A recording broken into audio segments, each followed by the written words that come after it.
Assalamualaikum warahmatullahi wabarakatuh. Pada pertemuan kali ini saya akan memberikan tips agar tidak grogi untuk tampil di depan umum. Tips ini saya dapat tentunya dari berbagai sumber ya, dan juga pengalaman pribadi. Jujur, saya pribadi masih sering grogi ketika mendapatkan tugas atau mendapatkan giliran untuk berbicara di depan umum. Nah, dari pengalaman-pengalaman tersebut, tentunya saya juga mencari tips-tips gimana agar tidak grogi. Meskipun ketika saya akan tampil juga merasakan hal tersebut. Jadi saya tulis saja di sini agar tidak grogi di depan umum atau sambutan di depan umum ya. Tentu yang pertama yang kita lakukan ini adalah menanamkan mindset yang positif ya. Jadi kita ditanamkan pada diri kita ini agar kita selalu berpikiran bahwa kita itu bisa, bahwa kita itu mampu untuk berbicara di depan umum.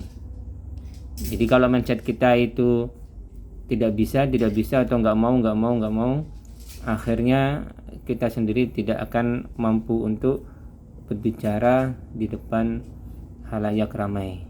Itu mindset harus kita tanamkan. Walau bagaimanapun, grogi ini tentunya dipunyai oleh setiap orang, bahkan yang sudah profesional pun kadang masih merasakan grogi ketika momen-momen tertentu. Sehingga tanam mindset ini sangat diperlukan, khususnya bagi kita yang masih pemula atau masih awal-awal untuk tampil di depan umum. Yang kedua, itu harus ada persiapan, terutama bagi kita yang pemula ya, atau yang masih bukan profesional kedudukannya. Tentu tanpa persiapan kita akan merasakan bahwa rasa grogi, rasa deg-degan, rasa apa itu selalu menyelimuti kita. Bahkan tanpa persiapan bisa-bisa kita ketika nampil di depan orang akan lupa semua apa yang akan kita bicarakan. Persiapan ini ya tentunya meliputi penguasaan materi ya. Kuasai materinya. Apa yang ingin kita sampaikan, apa saja. Tidak apa-apa kita bawa catatan, kita bawa tulisan, kalau mampu poin-poinnya saja, kalau enggak ya mungkin secara keseluruhan boleh kita catat. Khawatir ketika sampai depan kita lupa. Tapi persiapan dan kuasai materi ini tentu hal yang sangat penting sekali agar kita bisa tampil di depan umum. Yang ketiga, itu kita harus tahu waktunya. Jadi berbicara kita ini sesuai waktu atau durasi yang sudah ditentukan.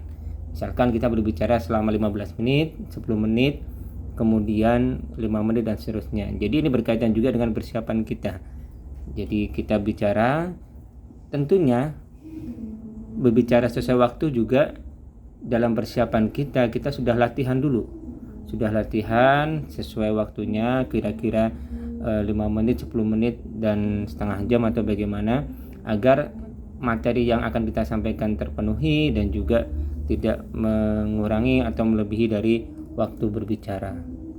Yang keempat, tentunya sebelum tampil, karena rasa grogi ini kadang membuat kita makin deg-degan, kita harus mampu mengatur nafas. Atur nafas sebelum tampil, kita atur nafas. Atur nafasnya biasanya kita tarik nafas dari hidung, tahan beberapa detik, kemudian kita lepaskan dari mulut. Mungkin diulang selama 3 kali atau 5 kali gitu ya, kurang lebih, sehingga apa yang ada di dalam tubuh kita, oksigen kita dan seterusnya tidak kekurangan juga. Ini dapat membantu rasa grogi sebelum nampil. Ini tentunya atur nafas ini yaitu sebelum naik ke panggung atau sebelum berjalan ke depan ya, atau sebelum berbicara. Yang kelima tentunya adalah doa bagi yang umat Islam. Itu doanya biasanya Rabbi shrahli sodri wa yassirli amri wahlul 'uqdatam min lisani yafqahu qouli. Bisa di searching di Google dan seterusnya, doa supaya hatinya lebih lapang, lebih tenang, dan supaya audien ini bisa paham apa yang kita bicarakan. Pengalaman pribadi ketika dulu masih kecil, saya juga diberikan mungkin nasihat atau istilahnya arahan ketika sebelum nampil. Ada bacaan tertentu, yaitu doanya setahu saya diambil dari Al-Quran ya, yaitu begini, kita coba searching. La tudrikuhul absaru wa huwa yudrikul absara. Inilah ada la tudrikuhul absaru wa huwa yudrikul absara wa latiful khabir. Ini ada, coba kita searching. Yaitu ada di surat apa ini? Al-An'am ya, 103. La tudrikul absaru wa huwa yudrikul absara wa latiful khabir. Al-An'am ayat 103. Kalau mau tahu artinya mungkin kita bisa searching, ini salah satunya. La tudrikul absaru wa huwa yudrikul absara wa huwa latiful khabir. Dia tidak dapat dicapai oleh penglihatan mata, sedangkan dia dapat melihat segala penglihatan itu, dan dia yang maha halus, maha teliti. Jadi dalam berdoa ini ditahan selama kurang lebih 7 menit ya. 7 menit, 7 kali maksudnya. Kita baca 7 kali tadi, la tudrikuhul absaru wa yudrikul absara wa latiful khabir. Dibaca selama 7 kali tanpa menghela nafas, artinya tahan nafas, kemudian baca la tudrikul absaru wa yudrikul absara wa latiful khabir selama 7 kali. Nah, ini juga berkaitan dengan yang nomor 4 tadi, atur nafas. Nah, itu tadi ya artinya, bahwa kalau kita lihat artinya di sini, dia tidak dapat dicapai oleh penglihatan mata.